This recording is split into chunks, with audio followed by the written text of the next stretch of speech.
Hey guys, Core here, bringing you Killer Town Hall 11 War Base. Look at this, 5 defenses, never 3-starred in this war. He ran it in the next war as well, where it got another 4 defenses. In this video, I'm going to tell you exactly where you can find the base link to copy this base immediately. Also, of course, going to be showing you a number of defensive replays as proof that this base is as good as I'm saying it is, and honestly, probably even better. This thing is just really confounding all the enemies at this point.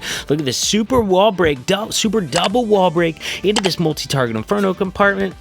He's got the healers down, so Queen's going to charge right in there, right into that multi-target Inferno. She's going to be slowed down by that tornado trap a little bit. Once again, guys, make sure you hang in there, because in this video, I tell you exactly where to find the base link to copy this base immediately. King was used on the right-hand side, get rid of that Town Hall, and more importantly, create that funnel so the Queen goes deeper into the base. Now, on her left-hand side up here, she's got a multi-target Inferno that can be dangerous to the healers. On the right, she's got an air defense that can also be dangerous to the healers, so unless she grabs both these pretty soon and she favors one side or the other, her healers might be in a lot of trouble. He's got a Loon going in, trying to clear any more Seeking Air Mines that would also be trouble to a single one of her healers. He's got the, oh, look at that Loon, the Seeking Air Mine did take one of those healers down. Now those healers are in range of the multi and the air defense, man.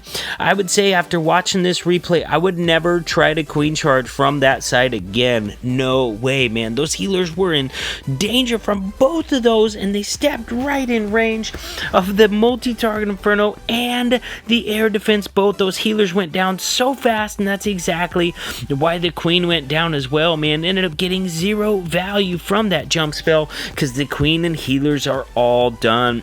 Early Grand Warden ability, trying to keep his troops alive through that Eagle artillery blast. Would have been nice if he could have direct targeted that bomb tower on the entry. That way he could have kept them alive through, or kept them invincible through that blast at the same time as they were taking those Eagle shots.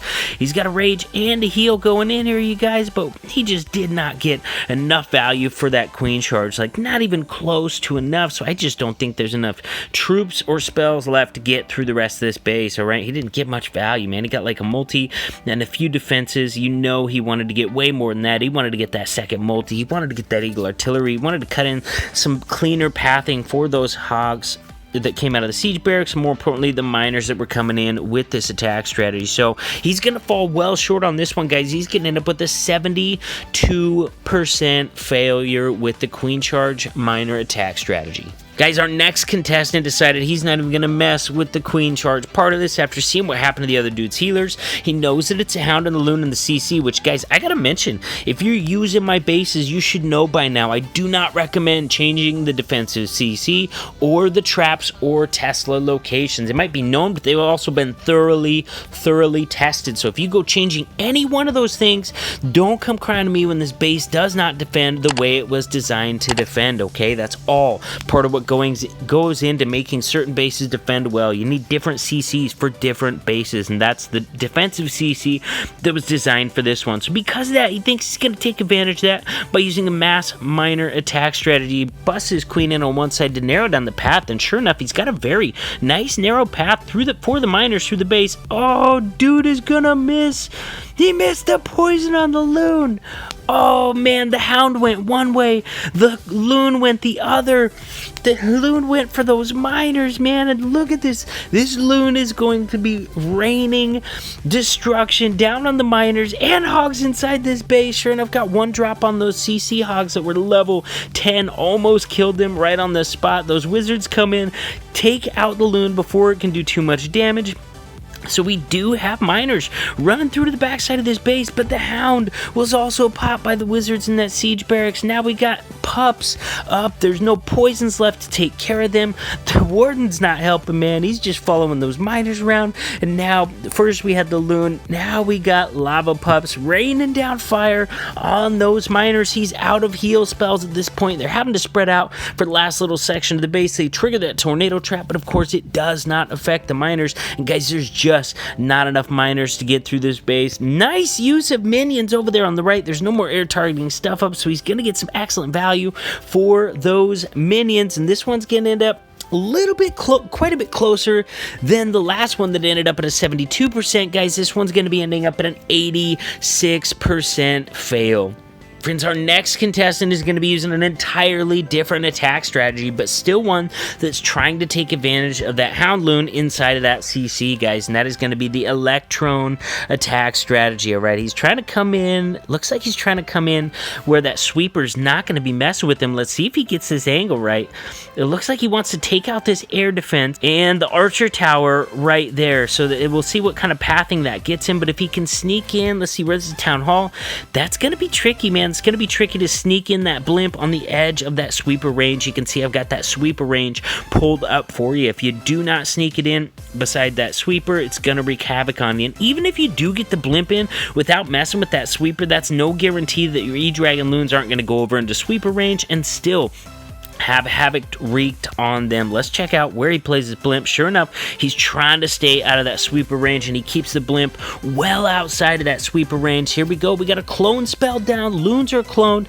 The queen immediately locks onto the enemy Electro Dragon, but he managed to get her taken out with just one puff. So we got pretty decent value from that Electron. You know, he was hoping to get chains off into this other sweeper, into this eagle as well, and the E-Drag is not making any plans to do that. He did get the queen down. He did only use, I believe, one clone spell, so he's got plenty of spell support for the rest of this Lalo. Unfortunately, he's going to have to deal with two multi-target. Inferno's still up in this base. He's still got the eagle up in this base, but at least he won't have to deal with the CC, and he won't have to deal with the enemy defensive archer queen.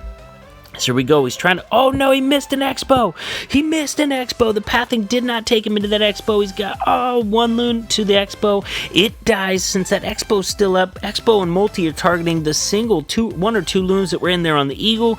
Eagle stays up as well. Oh, man. If you leave behind defenses throughout your Lava Loon pathing, especially ones so devastating as an Expo set to air, and more importantly, that Eagle artillery, you really don't have any hope of succeeding, even though the rest of the defenses are almost down at this point. By leaving up that Expo and leaving up that Eagle artillery, he's ensuring his failure on this attempt, and it's going to end up with a 70% one-star fail. Alright guys, next contestant here is going to be using Queen Charge Miners, similar to what we saw in the first attack, but he's going to be coming in from an entirely different angle, and he's going to have quite a bit more success than that first one did. That being said, of course, since this is an excellent base video, he does still fall short, and especially since this base was never tripled in this war and had 6 defenses just in this war alone, and then the next war after it had another 4 defenses, so this base is absolutely killing it in this meta. Man, I sure wish I had built it, but I want to say thank you to Henny for letting me share it with my subs, because we've got a killer Town Hall 11 war base on our hands right here.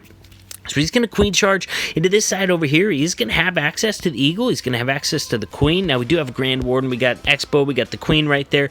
About the same time as that CC is going to be triggered. Nope. Queen moves over to the left. So she's going to be able to deal with that Hound and the CC before the enemy Queen locks onto her. Sometimes you have to be careful about that because she triggers them both at the same time. But she gets stuck on the Hound while the Queen is firing down on her. You can be in some big trouble. But Queen is able to deal with this Hound out of range of pretty much everything except the Eagle Artillery. Eagle Artillery does rain down some heavy shots, though, so the rage was absolutely necessary there. He's got to jump up top, and I'm not sure she's going to take it. I think she looks pretty close to this Wizard Tower.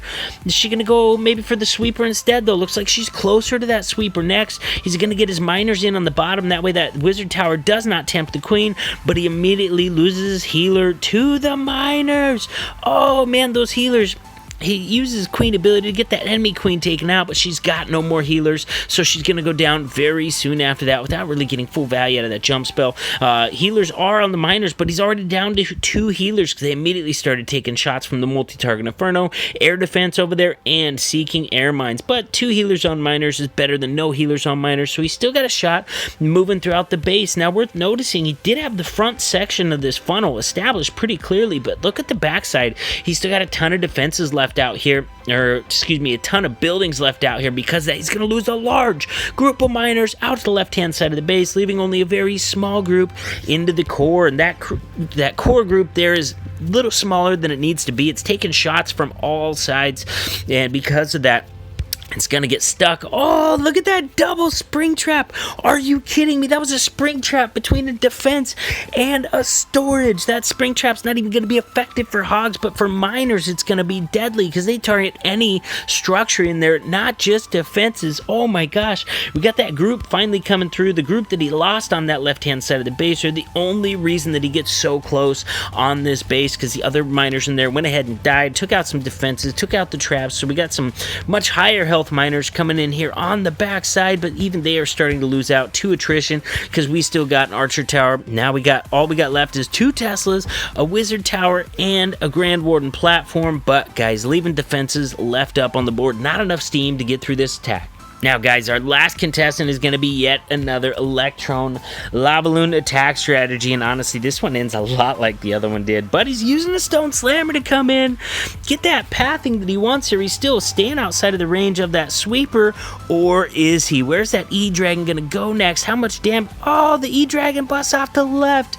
The E-Dragon goes to the left. He's not even going to be getting the Queen. Now, he does still have his heroes available, so let's see where he suies those heroes. Maybe he's going to try and get that Queen kill with his heroes, because this one looks doomed. Hey fam, if you've got excellent war bases for me that have a lot of defenses available, let me join my Discord server. It's in the description of this video, and if you want to be featured in a base video and you got replays available to prove it, let me know. Send me a direct message in my Discord. I'm always looking for more killer and unbeaten war bases. I love finding the best war bases out there and bringing them to you guys. Or if you just want to say hi, or you just got a question, go ahead and join my Discord server for that as well. Once again, the link to that is in the description. In my Discord server, you can send me a direct message and I will respond to you. Guys, also want to tell you where the link is to copy this base. Alright, if you scroll down to the very bottom of the description of this video, that is where you will find the link to copy this base immediately. And guys, also want to say that Town Hall